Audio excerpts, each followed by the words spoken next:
छटणपाळ असं नाव होतं.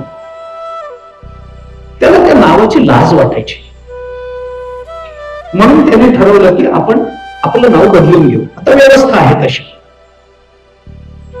अफिडेव्हिट करावं लागतं, वर्तमानपत्रामध्ये जाहिरात द्यावी लागते, नाव बदलून घेत आहे. त्याने विचार केला की आपलं नाव आपण बदलून घेऊया.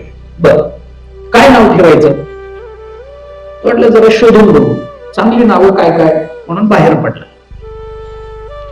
एक स्त्री होती, ती शेणाच्या गवऱ्या थापत होती.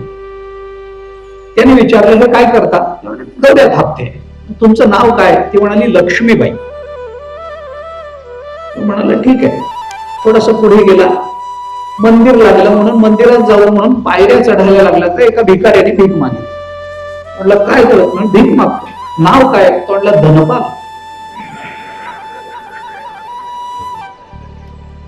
तो म्हटलं बरोबर असू दे. दर्शन घेतलं, बाहेर आला, रस्त्याने निघाला, तेवढ्यात एक अंत्ययात्रा जाताना दिसली. त्याने विचारलं, अरे कोण गेलं? तुम्हाला माहिती नाही? गावातला एवढा मोठा माणूस गेला, तुम्हाला कल्पना नाही? म्हणे कोण गेलं? म्हणलं अमरसिंह.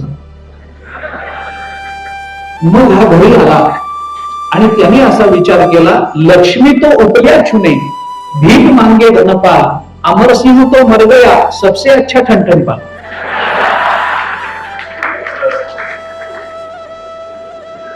आमची नावं काही ठेवली तरी काय, आमचे आजोबा असं म्हणायचे की आपली नावं म्हणजे गाडीचे नंबर प्लेट आहेत. फक्त गाडी ओळखू लागली याच्याकरता त्या शब्दाचा उच्चार करायचा आहे, बाकी काहीच नाही. त्या नावाचा आणि आमच्या स्वरूपाचा काही संबंध नाही. निवृत्तीनाथ महाराजांचा असं नाहीये, ज्ञानेश्वर महाराजांचा असं नाहीये, तुकाराम महाराज, एकनाथ महाराज, नामदेव एक चोखोवर आहे, खऱ्या अर्थानं चोख असणारे संत.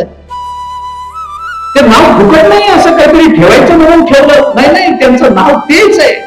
चोखोबरायांचं नाव चोखा मेळा हे ठेवलं असेल तर ते खरोखरी चोख असणारा महात्मा म्हणजे चोखा म्हणजे चोखोबरा.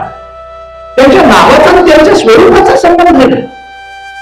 आमची नावं गेली. जसं आमच्या आजोबांच्या खापर पंजोबांचं नाव आमच्या लक्षात नाही, तसं आमच्या नातवाच्या खापर पंजोबांनी सुद्धा आमचं नाव लक्षात ठेवायचंच नसतं.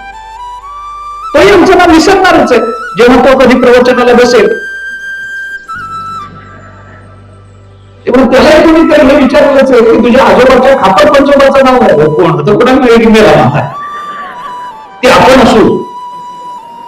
लक्षात घ्या.